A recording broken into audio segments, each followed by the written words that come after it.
BSc students. Today one topic name is heterocyclic compounds. Heterocyclic compounds లో ఉన్నటువంటి preparation methods of ఫైరోల్.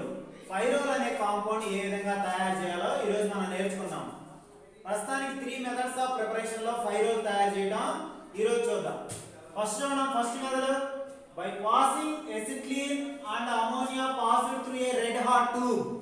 ఇక్కడ acetylene gas ని అమోనియాని red hot tube గుండా pass అయినప్పుడు ఫైరోల్ అనే కాంపౌండ్ తయారవుతుంది.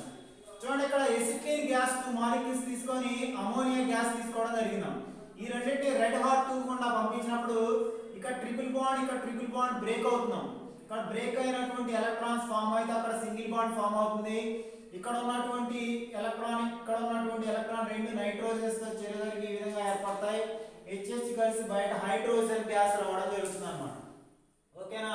ఇక్కడ ట్రిపుల్ బాండ్ బ్రేక్ అయినప్పుడు ఈ ఎలక్ట్రాన్స్ రెండింటి మధ్యలో బాండ్ ఫామ్ అవుతుంది. ఇక్కడ నైట్రోజన్స్ తోటి ఇక్కడ కార్బన్ నైట్రోజన్ కు బాండ్ ఫామ్ అవుతుంది. NH అనేది ఆ విధంగా ఉంటుంది. HH కలిసి హైడ్రోజన్ గ్యాస్ రావడం జరుగుతుంది బయటికి. ఫైరోల్ అనే కాంపౌండ్ ని మనం ఈజీగా ఎసిటిలిన్ గ్యాస్ ని అమోనియాలో పాస్ చేసినట్లయితే ఫైరోల్ అనే కాంపౌండ్ తయారవుతుంది. ఓకేనా? నెక్స్ట్ చూడమ్మా, by passing a mixture of furan ammonia and steam hot alumina. ఇక్కడ చూడండి, ఫిరాన్ అనే కాంపౌండ్ ని అమోనియా తోటి ప్లస్ అల్యూమినా అనే క్యాటలిస్ట్ 480 డిగ్రీస్ టు 490 డిగ్రీస్ కి హీట్ చేసినట్లయితే మనకి ఫైరోల్ అనే కాంపౌండ్ తయారవుతుంది. అమోనియా కింద చూసినట్లయితే అమోనియాని ఏ విధంగా రాసుకోవచ్చు, మనం ఇక్కడ కన్వీనియన్స్ కోసం రాసాము అదే విధంగా. ఇక్కడ రెండు హెచ్ఎస్ కలిసి ఓతో చేరేసరికి వాటర్ మాలిక్యూల్ ఎలిమినేషన్ జరుగుతున్నాం. అప్పుడు NH అనేది ఇక్కడ అటాచ్మెంట్ జరుగుతుంది. చూడండి, ఇక్కడ ఫైరోల్ ఈ విధంగా ఏర్పడింది. అమోనియాలో ఉన్నటువంటి రెండు హెచ్ఎస్ ఇక్కడ ఉన్నటువంటి ఓతో చేరేసరికి వాటర్ మాలిక్యూల్ ఎలిమినేట్ అయినట్లయితే మనకు ఫైరోల్ అనే కాంపౌండ్ ఈజీగా తయారు చేసుకోవచ్చు. ఓకేనా? నెక్స్ట్ చూడమ్మా, third method, mucic acid mixed with ammonia to form pyrrole, decarboxylation and dehydration. ఈ విధంగా తీసుకున్నట్లయితే మనకి ఫైరోల్ అనే కాంపౌండ్ తయారవుతుంది. ఇక్కడ వాటర్ మాలిక్యూల్స్ అనే ఎలిమినేషన్ జరుగుతూ ఉంటది. చూడండి, ఇక్కడ ఒక వాటర్ మాలిక్యూల్ ఎలిమినేట్ జరుగుతుంది. ఇక్కడ ఒక వాటర్ మాలిక్యూల్ ఎలిమినేట్ అవుతుంది. ఇక్కడ వాటర్ మాలిక్యూల్ ఎలిమినేట్ అయింది. ఓకే, 3 వాటర్ మాలిక్యూల్స్ అనేవి ఎలిమినేట్ జరిగితే కార్బన్ డయాక్సైడ్ మాలిక్యూల్ చూడమ్మా, డీకార్బాక్సిలేషన్. ఇక్కడ 1 కార్బన్ డయాక్సైడ్ మాలిక్యూల్, ఇక్కడ another carbon dioxide molecule, 2 carbon dioxide molecules elimination జరిగింది. చూడండి, నెక్స్ట్ కింద తీసుకున్నట్లయితే మనకి ఇక్కడ O ఉంది. ఇక్కడ అమోనియాలో ఉన్నటువంటి అమోనియాని మనం ఈ విధంగా రాసుకోవచ్చు కదా, HH. దీంట్లో 2 హైడ్రోజన్స్ ప్లస్ ఇక్కడ ఒక O ఉంది. అంటే ఇక్కడ మనకి 4 వాటర్ మాలిక్యూల్స్ అనే ఎలిమినేషన్ జరుగుతాయి అన్నమాట. ఓకేనా? ఇక్కడ O కి బాండ్ కట్ అయినాక NH ఇక్కడ అటాచ్మెంట్ జరగడం జరుగుతుంది. ఆల్రెడీ CH ఉంది. డబుల్ ఇట్ బాండ్, ఈ రెండు అటాచ్మెంట్ జరిగి డబుల్ బాండ్, ఇక్కడ ఎలక్ట్రాన్స్ బ్రేక్ అయినాక ఇక్కడ డబుల్ బాండ్ రావడం జరుగుతుంది అన్నమాట. ఓకేనా? ఫైరోల్ అనే కాంపౌండ్ మ్యూసిక్ యాసిడ్ ని అమోనియాతో చేరజరిపినట్లయితే మనకు ఫైరోల్ అనే కాంపౌండ్ తయారవుతుంది. ఓకేనా? చూడండి, ఫైరోల్ అనే కాంపౌండ్ ఈజీగా మనం తయారు చేయొచ్చు. ఫస్ట్ ఎసిటిలిన్ గ్యాస్ ని అమోనియాతో పాస్ చేసినట్లయితే రెడ్ హాట్ తూకుండా ఫైరోల్ అనే కాంపౌండ్ తయారు చేయొచ్చు.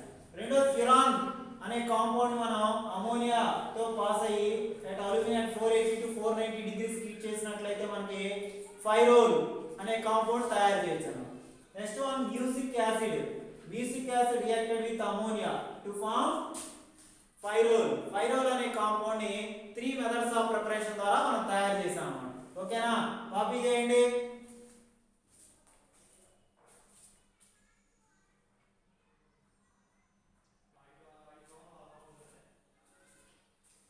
Students, chemical properties of pyrrole. ఈ ఎలక్ట్రోఫిలిక్ సబ్స్టిట్యూషన్ రియాక్షన్స్ అన్నమాట ఇవి. ఫస్ట్ వన్, హాలోజినేషన్ అంటే ఐడోనేషన్, బ్రోమినేషన్, క్లోరినేషన్ ఈ విధంగా ఉంటాయి అన్నమాట. హాలోజినేషన్ అంటే ఫైరోల్ అనే కాంపౌండ్ అయోడిన్ తో చేరేసరికి మనకి ఇక్కడ సోడియం హైడ్రాక్సైడ్ అనే బేస్ కింద తీసుకున్నట్లయితే చూడండి, ఇక్కడ ప్రతి కార్నర్లో మనం CH అంటే ఈ విధంగా ఉంటుంది మన స్ట్రక్చర్ అనేది. ఫైరోల్ స్ట్రక్చర్ ఈ విధంగా ఉంటుంది. మనం ప్రతి కార్నర్ గుర్తుపెట్టుకోవాలి CH ఉంటుందని. ఇది ఒరిజినల్ ఫైరోల్ స్ట్రక్చర్. H ఉంటున్నాం. ఇక్కడ ప్రతి H తో ఒక I చేరగలిగితే HI 4HI అనే కాంపౌండ్ ఎలిమినేట్ అయితే దీని పేరు ప్రతి కార్నర్ లో H అనే I అటాచ్మెంట్ జరుగుతుంది. దీని పేరు టెట్రాఐడోఫైరోల్ అనే కాంపౌండ్ ఏర్పడుతుంది. నైట్రేషన్ అంటే కాన్సంట్రేటెడ్ నైట్రిక్ యాసిడ్ అన్నమాట. ఇది యాసిడ్ ఎన్హైడ్రేట్ లేదా ఎసిటిక్ ఎన్హైడ్రేట్ అనే పేరుతో పిలుస్తాం. Pyrrole mixed with concentrated nitric acid and acid anhydride to form 2-nitropyrrole. ఇక్కడ ఉన్నటువంటి నైట్రిక్ యాసిడ్ ఏ విధంగా వెళ్ళిపోతుందంటే OH- గాను NO2 ఎలక్ట్రోఫైల్ పాజిటివ్ చార్జ్ ఉన్నటువంటి ఎలక్ట్రోఫైల్ అన్నమాట. ఎలక్ట్రోఫైల్ అనేది ఇక్కడ అటాక్ జరగడం జరుగుతుంది అన్నమాట. దీని పేరు 2-nitropyrrole. ఇక్కడ ఎందుకు అటాక్ జరుగుతుంది, ఇక్కడ ఎందుకు అటాక్ జరగకూడదు అంటే ఇక్కడ ఎలక్ట్రోఫిలిక్ సబ్స్టిట్యూషన్ రియాక్షన్ వచ్చాక రెసోనెన్స్ స్ట్రక్చర్స్ అనేవి 3 రెసోనెన్స్ స్ట్రక్చర్స్ ఫామ్ అవుతాయి. కాబట్టి ఇక్కడ ఆల్ఫా ఇక్కడ కనుక అటాచ్మెంట్ అయితే 2 resonance forms, highest resonance forms కనుక ఏర్పడినట్లయితే అది మోర్ స్టేబుల్ అని అర్థం అన్నమాట. మనకి ఇక్కడ సెకండ్ పొజిషన్ అటాచ్మెంట్ అయినప్పుడు రెసోనెన్స్ ఫార్మ్స్ అనేవి 3 రెసోనెన్స్ ఫార్మ్స్ ఎగ్జిక్యూట్ అవుతాయి. అందువల్ల ఇక్కడ మాత్రమే ఈ ఎలక్ట్రోఫైల్ అనేది అటాచ్మెంట్ అవ్వడం జరుగుతుంది. ఓకేనా. నెక్స్ట్ వన్ సల్ఫోనేషన్ అంటే pyrrole reacts with sulfur trioxide in presence of pyridine to form pyrrole 2-sulfonic acid. ఈ విధంగా అటాచ్మెంట్ జరుగుతుంది విత్ మెకానిజం ద్వారా మాత్రమే అటాచ్మెంట్ జరుగుతుంది. ఓకేనా.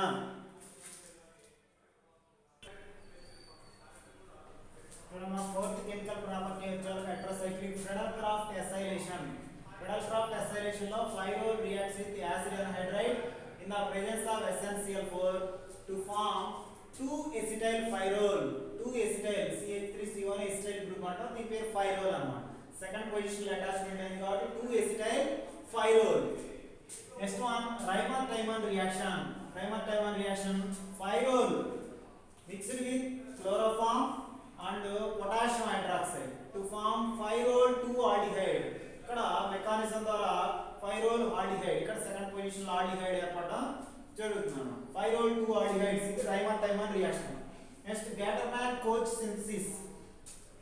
ఫైరోల్ reacts with hydrogen cyanide and hydrochloric acid to form pyrrole 2-aldehyde. ఇక్కడ గ్యాటర్మాన్ coach reaction ప్రకారం కూడా మనకి ఏమవుతుందంటే హైడ్రోజన్ సైనైడ్ హైడ్రోక్లోరిక్ యాసిడ్ తో కనుక మన చర్య జరిగినట్లయితే ఫైరోల్ 2-aldehyde అనే కాంపౌండ్ తయారవుతుంది అన్నమాట.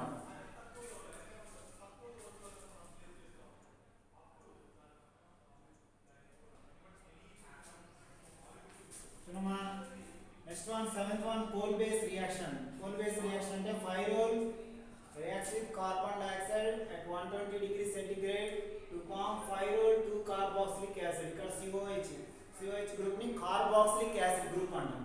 ఈ సెకండ్ పొజిషన్ లో అటాచ్మెంట్ జరుగుతుంది. ఓకేనా. నెక్స్ట్ కప్లింగ్ రియాక్షన్ అంటే pyrrole reacts with benzene డైజోనిక్ chloride అన్నమాట. బెంజీన్ డైజోనిక్ క్లోరైడ్ తో కనుక రియాక్షన్ జరిగినట్లయితే ఇక్కడ HCl రీప్లేస్మెంట్ జరిగినాక ఇక్కడ NK డబుల్ బాండ్ ఉంటుంది, C6H5 అటాచ్మెంట్ జరుగుతుంది. ఇది ఎరైల్ ఎజో కాంపౌండ్ అనే పేరుతో పిలవచ్చు. ఇది ఎజో కాంపౌండ్ అనేది తయారవుతుంది అన్నమాట. ఓకేనా స్టూడెంట్స్, ఇవి 8 ఫైరోల్ యొక్క కెమికల్ ప్రాపర్టీస్ అన్నమాట. ఫైరోల్ యొక్క ప్రిపరేషన్, ఫైరోల్ యొక్క కెమికల్ ప్రాపర్టీ చూసాను. ప్రతి ఒక్కరు కూడా ఈ కాంపౌండ్ ఏ విధంగా తయారనేది మెకానిజం ద్వారా మాత్రమే మనకు తెలుస్తూ ఉంటుంది అన్నమాట. ఓకేనా స్టూడెంట్స్.